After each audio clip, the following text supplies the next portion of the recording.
Bienvenue sur notre chaîne. Un ingénieur de haut niveau, diplômé du MIT, ancien employé de SpaceX, est aujourd'hui accusé d'un crime aussi brutal qu'inattendu, le meurtre de son épouse.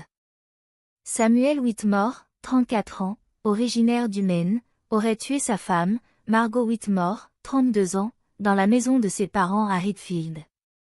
Ce qui semblait être une histoire d'amour idéale s'est transformé en tragédie sanglante. Les faits se déroulent le 19 février, tôt dans la matinée. Vers 10h02, un appel au 911 alerte les forces de l'ordre d'un incident à l'adresse des parents de Samuel. En arrivant sur place, la police découvre le corps sans vie de Margot, entièrement dénudé, allongé dans l'allée. À l'intérieur de la maison, la mère de Samuel, Dorothy Whitmore, est retrouvée grièvement blessée. Transportée en urgence au Central Maine Medical Center, elle est d'abord annoncée en état critique. Son état s'est depuis amélioré. L'autopsie de Margot a confirmé qu'il s'agissait d'un homicide, sans que la cause exacte du décès ne soit dévoilée. Ce silence alimente de nombreuses spéculations, d'autant plus que le dossier a été placé sous scellé par décision judiciaire. Le père de Samuel était absent lors des faits. Quant à Samuel, il aurait tenté de fuir après les événements. Il a été retrouvé non loin de la scène par un policier d'État, arrêté, puis hospitalisé brièvement pour une évaluation avant d'être transféré au centre de détention du comté de Kennebec. Il est officiellement inculpé de meurtre, mais à ce jour, aucune charge n'a encore été confirmée concernant les blessures de sa mère. L'avocate Jennifer Roman, ancienne procureure, explique qu'un dossier infondé peut répondre à plusieurs objectifs. L'un des plus courants est de protéger des éléments sensibles d'une enquête en cours. Cela évite que des détails clés deviennent publics et nuisent à la procédure judiciaire, notamment si certains témoins ou éléments de preuve ne sont pas encore stabilisés. Dans d'autres cas, cela permet de protéger la vie privée des familles, notamment si les victimes sont étrangères. Margot était originaire de France, et que leur famille n'a pas encore été informée. Il se pourrait aussi que des éléments particulièrement troublants ou violents soient contenus dans le rapport médico-légal. En outre, si une enquête est encore au stade préliminaire, la police préfère parfois travailler à huis clos pour ne pas compromettre l'enquête. L'un des éléments centraux de ce dossier est la question de la santé mentale de Samuel Whitmore. Dès sa première comparution, ses avocats ont exprimé des doutes sur sa compétence à être jugé, ce qui a conduit le juge à ordonner une évaluation psychiatrique. Il est essentiel de faire la distinction entre incompétence à être jugé et irresponsabilité pénale pour cause d'aliénation mentale. La première concerne l'état mental actuel de l'accusé, est-il en mesure de comprendre les procédures judiciaires et de collaborer avec ses avocats? Alors que la seconde vise son état mental au moment des faits. Jennifer Roman rappelle que la compétence requiert seulement une compréhension basique, savoir qu'on est jugé, comprendre la nature des accusations, et être capable de communiquer de manière cohérente avec son avocat. Si quelqu'un est totalement déconnecté de la réalité, par exemple, s'il pense être un extraterrestre, il pourrait être jugé incompétent, même s'il est par ailleurs intelligent.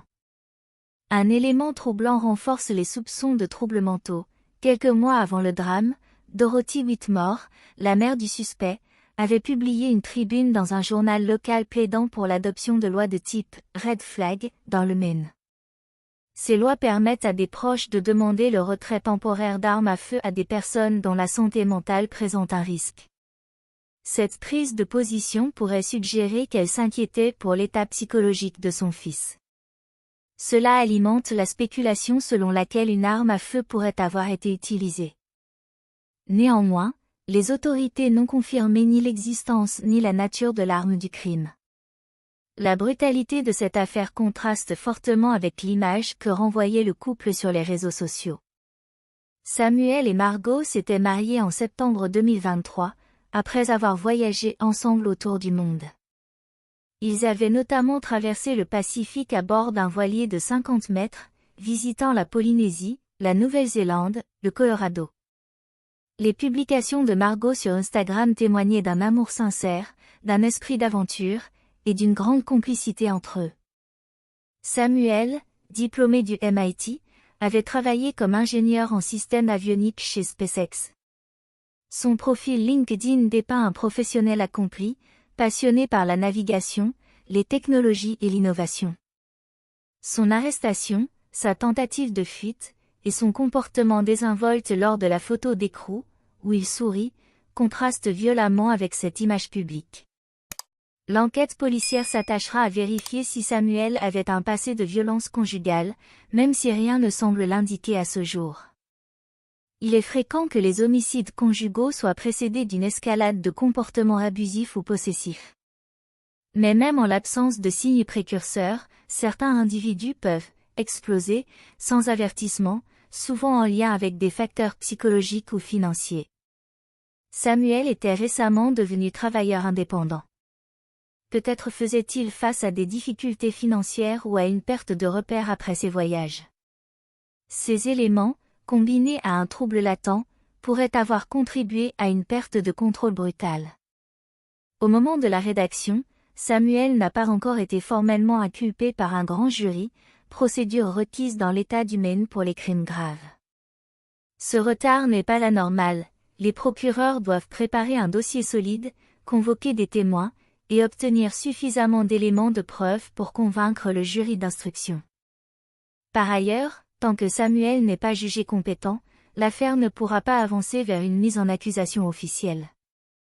Le tribunal attend les conclusions de l'évaluation psychiatrique pour décider de la suite. Si Samuel devait également être inculpé pour les blessures infligées à sa mère, il pourrait faire face à des charges de tentative de meurtre, agression avec arme, ou blessures graves. La nature de l'arme utilisée, feu, objet contondant, etc., influencera la gravité des accusations. Si l'évaluation psychiatrique révèle une maladie mentale profonde, la défense pourrait envisager une stratégie fondée sur l'irresponsabilité pénale. Cette défense est difficile à faire valoir, surtout sans antécédents documentés. Dans le Maine, l'accusé peut être déclaré non pénalement responsable s'il n'avait pas la capacité de comprendre la nature ou le caractère répréhensible de ses actes au moment des faits.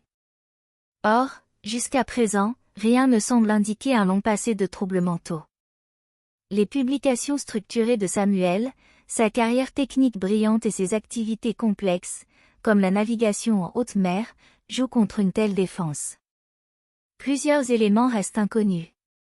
Le mobile du crime demeure flou. L'arme du crime n'a pas été confirmée. Le rapport d'autopsie complet de Margot n'a pas été publié. On ne connaît pas la nature exacte des blessures de Dorothy Whitmore.